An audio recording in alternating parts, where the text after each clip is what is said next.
مسیح یسوع کے عظیم جلالی بابرکت اور قدوس نام میں اب سب کی سلامتی چاہتا ہوں۔ پوری دنیا آج کل خوف کی لپیٹ میں ہے۔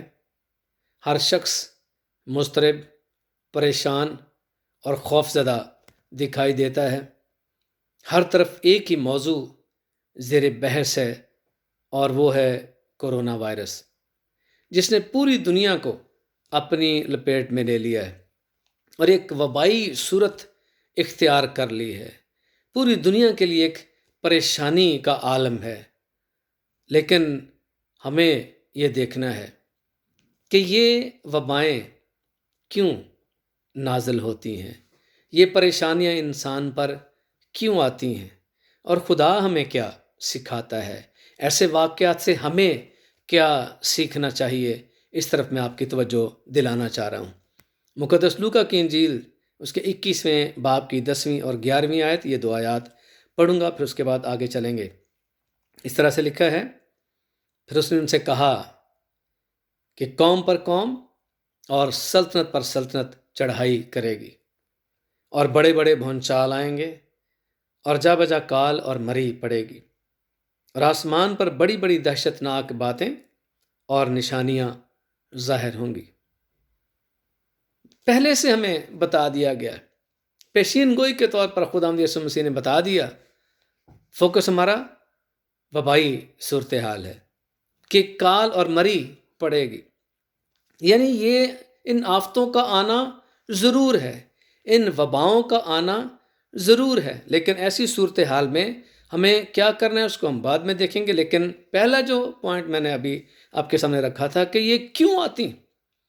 بائبل مقدس کا جب ہم مطالعہ کرتے ہیں، بائبل مقدس کے واقعات کو جب ہم دیکھتے ہیں، تو ہمیں نظر آتا ہے جہاں پر بھی انسان نے خدا کی حکم عدولی کی ہے، خدا کے آئین اور احکام کو توڑا ہے، نافرمانی کی ہے، یا جہاں پر بھی انسان تکبر کا شکار ہوا ہے، مغروری کا شکار ہوا ہے، وہیں پر خدا نے نسل انسانی کو سزا دی ہے۔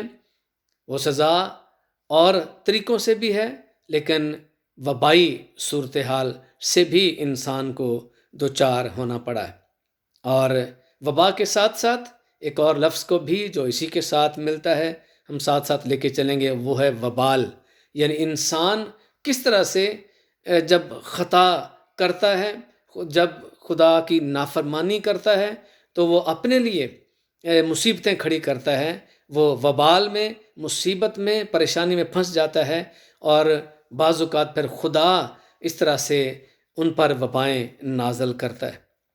پہلا بڑا واقعہ جو تاریخ انسانی میں ہمیں ملتا ہے، وہ ہم دیکھیں تو مقدس نوح کا واقعہ۔ اس وقت خدا نے جب زمین پر نظر کی تو دیکھا کہ زمین ناراض ہو گئی، گناہ بہت بڑھ چکا تھا، اور نتیجتاً کیا ہوا کہ خدا نے طوفان بھیجا، اور سوائے 8 جانوں کے جو مقدس نوح کا خاندان تھا، باقی تمام انسانوں کو، حیوانوں کو خدا نے اس وقت ختم کر دیا۔ اور آگے بڑھیں تو خدا کا غضب کئی جگہوں پر نظر آتا ہے، اور اس میں فرعون کا جو دور، مصر کا جو دور ہے، وہ ہمیں وہاں بہت کچھ سکھاتا ہے، جہاں پر ہمیں وبائیں بھی نظر آتی ہیں اور وبال بھی نظر آتا ہے، کیونکہ وہاں پر جب ہم 10 آفات کا ذکر کرتے ہیں، ان میں سے کچھ وبائیں ہیں جو جسمانی طور پر امراض ان کو لگے، اور اس کے بعد بھی کچھ واقعات نظر آتے ہیں، لیکن وہیں پر وبال بھی ہے۔ اور وہ وبال کیا ہے؟ جب پانی خون بن گیا ہے تو وہ ایک طرح سے مصیبت ہے، یا گھروں اور ہر جگہوں پر مینڈک نظر آ رہے ہیں، وہ بھی ایک وبال ہے، پریشانی ہے، مصیبت ہے۔ لیکن پھر میں بات کر رہا ہوں کہ ہم جس بات پہ غور کر رہے ہیں وہ وبائی صورتحال ہے اس پر، اور خدا نے وہاں پر بھی سکھایا، اور وجہ کیا تھی؟ وجہ تکبر اور مغروری تھی۔ اور پھر اگر بنی اسرائیل کا وہ سفر جو انہوں نے کیا ہے، اس میں ہمیں نظر آتا ہے کہ کہاں کہاں پر انہوں نے گناہ کیا، کہاں کہاں پر انہوں نے نافرمانی کی ہے، تکبر کیا ہے، جیلسی کی ہے اور خدا نے ان کو سزا دی ہے۔ کہیں جلانے والے سانپ بھیجے اور لوگ مرنے لگے، کہیں پر غیر اقوام کے جو بت ہیں ان کی پوجا شروع کر دی۔ گنتی کی کتاب میں یہ واقعات مندرج ہیں۔ بال فغور کی پرستش شروع کر دی، غیر اقوام کی عورتوں سے شادیاں شروع کر دیں، 24,000 لوگ مارے گئے۔ اور وہیں پر بنی کورا کا ذکر ہے، داتن اور ابیرام یہ جو خاندان تھے اس کے ساتھ انہوں نے مقدس موسیٰ سے جیلسی کی، اور ایک طرح سے وہ کڑے ہیں خداوند کے حضور، انہوں نے خداوند کو غصہ دلایا، اور وہ جیلسی 250 مزید لوگوں کے لیے تباہی کا باعث بنی ہے۔ یعنی جہاں پر تکبر ہے، جہاں پر نافرمانی ہے، جہاں پر جیلسی ہے، وہاں پر ہی خدا نے مختلف طریقوں سے سزا انسان کو دی ہے۔ موجودہ دور میں اگر ہم دیکھتے ہیں تو بے شک سائنس نے بہت ترقی کی ہے، اور یہ بھی بائبل مقدس کی پیشین گوئی میں سے ایک پیشین گوئی مقدس دانیل نبی کے صحیفے میں پائی جاتی کہ اخیر زمانے میں دانش افزوں ہوگی۔ دانش افزوں ہوئی ہے۔ ہم جانتے ہیں کہ سائنس کی ایجادات نے انسانی زندگی میں کس قدر کام کیا اور کتنا فائدہ دیا، لیکن جہاں پر یہ انسانی ذات کے لیے مفید ہے وہیں پر تباہ کاریاں بھی ہوئی ہیں، وہیں پر انسان کو تکبر میں بھی سائنس نے مبتلا کر دیا ہے، یہاں تک کہ بعض اوقات انسان خدا کی ذات سے ہی منکر ہو جاتا ہے۔ بعض اوقات انسان سائنس کو خدا کے مقابل لا کھڑا کرتا ہے، اور یہ تکبر کی بات ہے، یہ مغروری کی بات ہے، اور وہیں پر پھر خدا یقیناً سکھا دیتا ہے، جس طرح سے اس نے فرعون کو سکھایا کہ تیری مغروری کا نتیجہ کیا ہے، کہ جو تیرے دیوتا ہیں وہ تجھے نہیں بچا سکتے، لیکن میں خدا ہوں جو قدرت والا خدا ہوں، اور میں اپنے لوگوں کو بچا سکتا ہوں۔ آج بھی یہ جو مغروری ہے، یہ جو علم کی مغروری ہے، یہ بھی اس کا موجب بن سکتی ہے کہ انسان سائنس کی ترقی میں اتنا بڑھ گیا ہے کہ وہ خدا کی کوئی ضرورت محسوس نہیں کرتا ہے۔ اگر آپ موجودہ حالات دیکھیں تو ہمیں کئی ایسے عقائد بھی نظر آتے ہیں فی الوقت جو یورپ اور امریکہ اور دوسری جگہوں پر ایک عقیدہ آپ کو پتہ ہے عام نظر آتا ہے، ایتھیسٹ جو لوگ ہیں، اور بہت سارے رشیا سائٹ پر بھی اور دنیا میں یہ لوگ پھیلے ہوئے ہیں، خدا کی ذات سے منکر ہیں۔ اس میں چاہے میکس سٹرنر ہو، چاہے کارل مارکس ہو، اور چاہے یہ فریڈرکس نیچے نامی شخص جو کہتا ہے کہ خدا مر چکا ہے۔ ایسے لوگ جب دنیا میں موجود ہوں گے، ایسے عقائد جب دنیا میں موجود ہوں گے، تو کس طرح سے خدا ناراض نہیں ہوگا، کس طرح سے خدا غضبناک نہیں ہوگا۔ یا پھر چارلس ڈارون کے بارے میں بھی آپ لوگ جانتے ہیں، ایوولوشن کے نظریے کا بانی، کہ یہ کائنات کروڑوں حادثاتی تبدیلیوں کا نتیجہ ہے۔ انسان کی تخلیق بھی وہ آپ جانتے ہیں کس طرح سے بیان کرتا ہے کہ انسان بندر سے بتدریج تبدیلیوں کے ساتھ وہ انسان بنا ہے۔ جب ایسے عقائد موجود ہوں گے تو خدا کی ذات کی ایک طرح سے نفی ہوتی ہے، لیکن خدا نے ہر دور میں اپنے آپ کو ثابت کیا ہے۔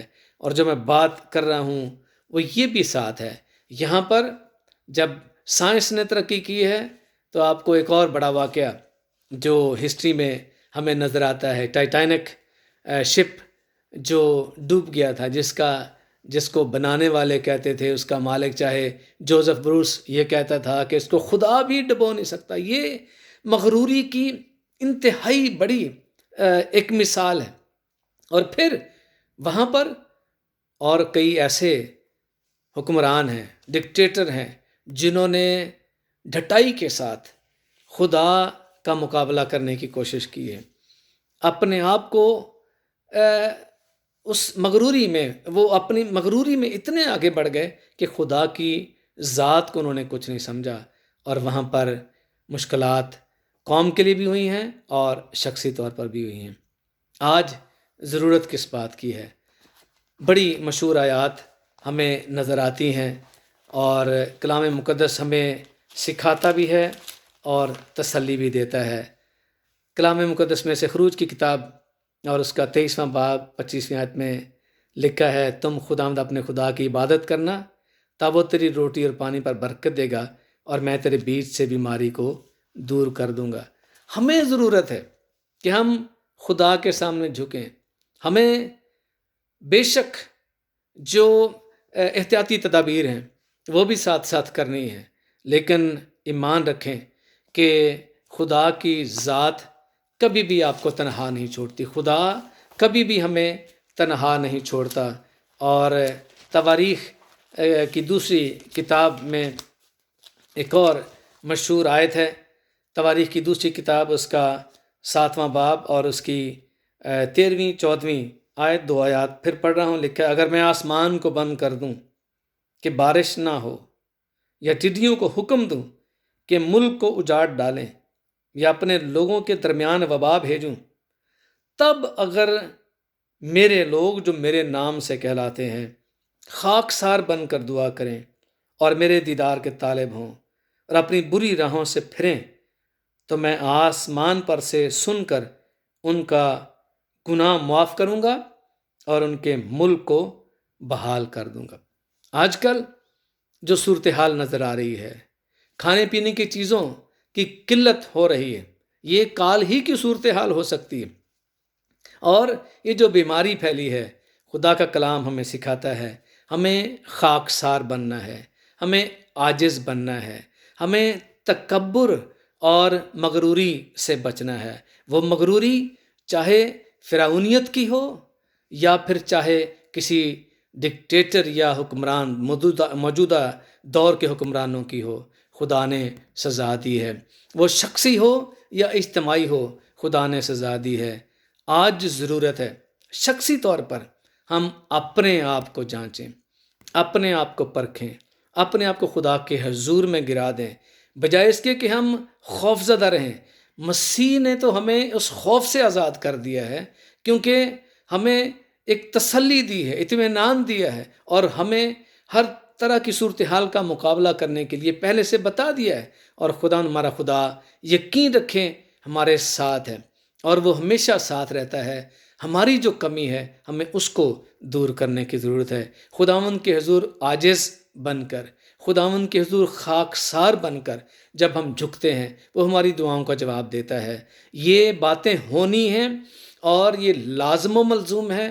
آنے والے وقت میں اور بھی زیادہ مصائب اور پریشانیاں، اظہار ثانیہ اور اس طرح کی وبائیں آ سکتی ہیں، کلام کے عین مطابق یہ باتیں ہیں، لیکن ہم مسیحیوں کو دوسروں کے لیے گواہی بننا ہے۔ خود کو مضبوط کریں، خداوند کے حضور میں اپنی مناجات رکھیں، خداوند کے حضور خاکساری اور عاجزی اختیار کریں۔ خداوند ضرور ہماری دعاؤں کو سنے گا، ان کا جواب بھی دے گا۔ خداوند ہمارے خاندانوں کو محفوظ رکھے گا، اور خداوند ہمارے ملکوں کو محفوظ رکھے گا۔ خداوند اس وبا کو ختم کرنے پر قدرت رکھتا ہے، اور یقیناً اس نے اپنی قدرت کو ظاہر کیا ہے۔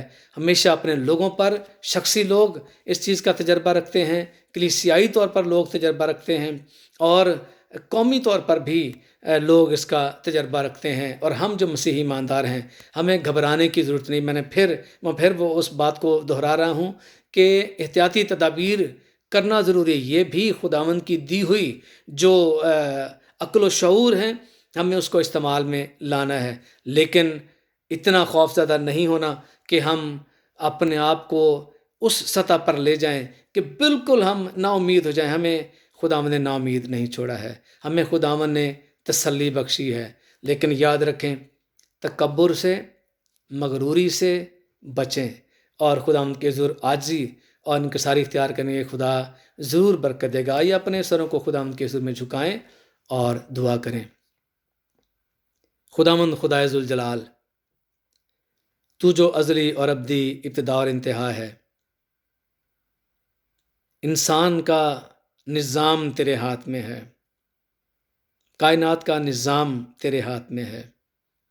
میں اس وقت بڑی عاجزی کے ساتھ تیرے سامنے جھکتا ہوں، اپنے ان عزیزوں کے ساتھ جو تیری حضوری میں اس وقت سر جھکائے بیٹھے ہیں۔